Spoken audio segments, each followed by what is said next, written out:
Good afternoon, everybody.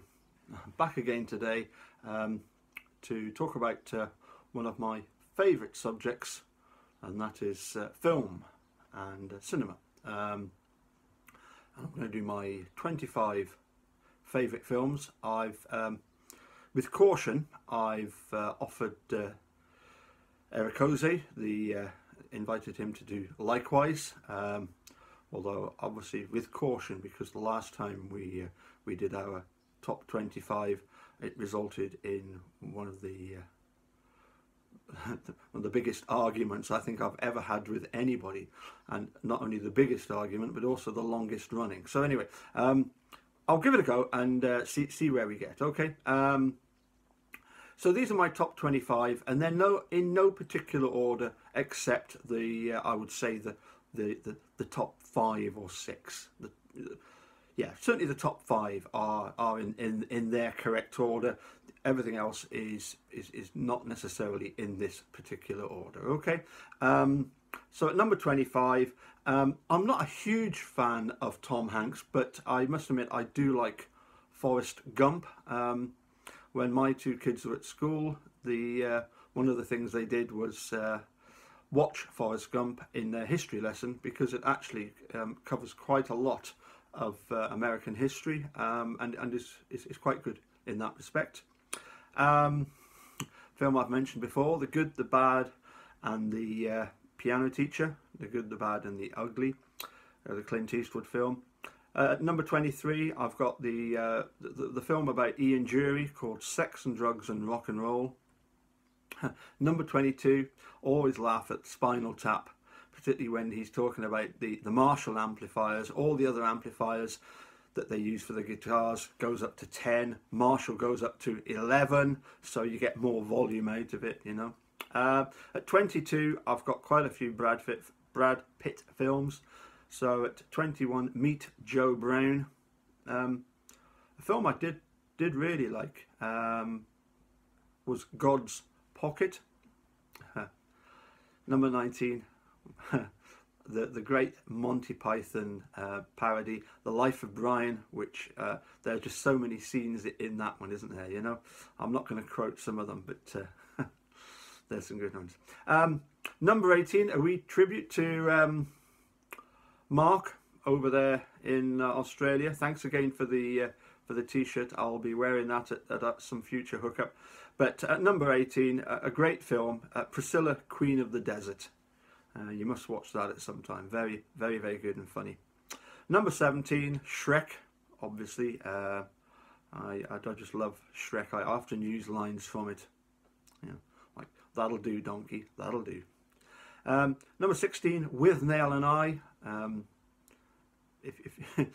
If you want, you can do the Withnail and I party. And what you do, you get in a load of drink, and every time they take a drink in the film, you take a drink, and by the end of it, you'll be absolutely legless. It's absolutely brilliant fun. I did it many years ago. Number 15, Pulp Fiction, obviously. Great film there by Tarantino. At number 14, one that I really like is U-Turn, starring Sean Penn is in it, and it's a really good film. One that you should watch. It's also got Billy Bob Thornton as a scrapyard mechanic, and of course we're reminded that when a while back it was suggested who should play Steve Avery in Stephen Avery the movie, and Billy Bob Thornton's name cropped up on more than one occasion. At number 13, another Brad Pitt film, The Mexican. Really enjoyed that one.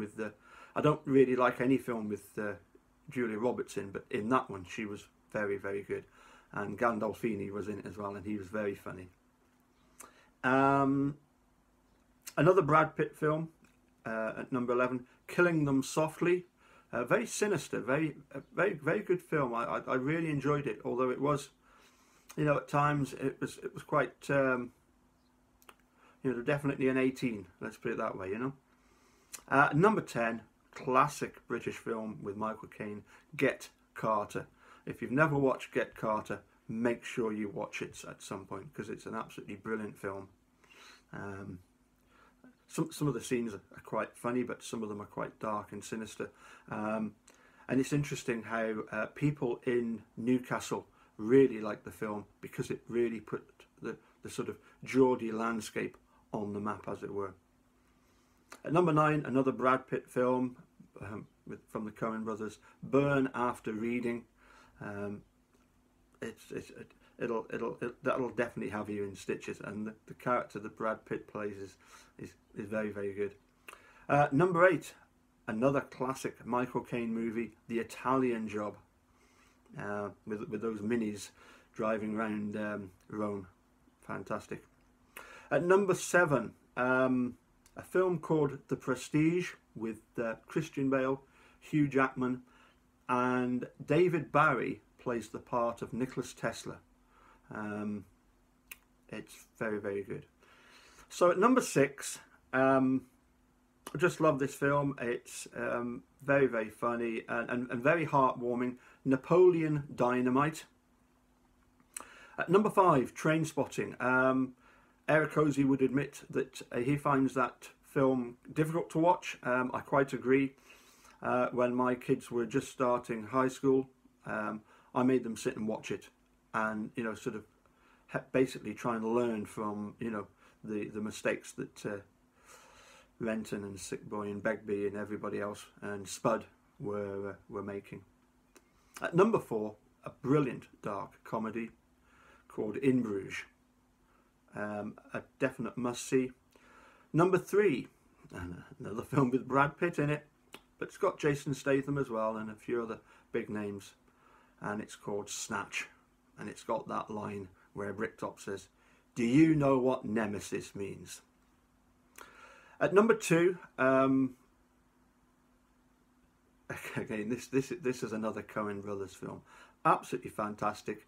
You've obviously noticed, I think most of you have noticed, that me and Eric Ozee love sending each other certain clips from The Big Lebowski, and I can let you, if you go on YouTube and just type in Big Lebowski, some of the best clips, you'll see what I mean.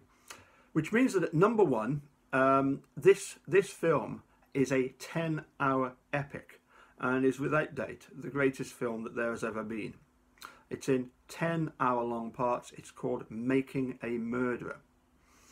And last April, I got in touch with Stephen Drizzen, one of the stars of Making a Murderer, and asked him about Brendan's case. And you got to remember, this was, as I say, April of last year. So we've been through a lot of this process. I'm just going to quickly read the email that he sent to me. Steve Drizzen wrote, "Thanks for your interest in Brendan's case. If the state loses, not a sure thing by any means, we will most likely seek review by the entire 7th Circuit Court of Appeals, 12 judges. This is called en banc review. The court does not often accept en banc review. If the 7th Circuit rejects en banc review, the state of Wisconsin will seek review by the United States Supreme Court. Even fewer appeals are accepted by the Supreme Court. So the short answer is, win or lose, there are still some cards to be played by both sides." Now, of course, we know exactly where we are with Brendan's case now. But he finished off with agreeing with me. Yes, Making a Murderer sure did put Manitowoc on the map. And I get a bit peeved when the Legal Eagles tell us that, the judges won't be influenced at all by the fact that, the whole world has watched Making a Murderer and is absolutely appalled. A, at the treatment of Stephen Brendan, and B, the appalling lack of embarrassment and sense of having done anything wrong that the state of Wisconsin continues to sort of, well, it continues to try and say that they've not done anything wrong, which is absolute rubbish. So no, I would say that Laura and Moira should be incredibly proud of what they produced because of the effect that it has had worldwide. I mean, I've obviously through social media, I have met so many great supporters. There's too many to list. Obviously, there's one, Eric Ozee, that has caused me nothing but grey hair. mainly caused by frustration at having to try and explain to him some simple concepts, such as the world is more than just Uncle Sam, which he clearly struggles with, and also the concept that, you know, if you put on a costume, that doesn't change the person underneath. So, you know, apart from the dude, then so, I'm only kidding.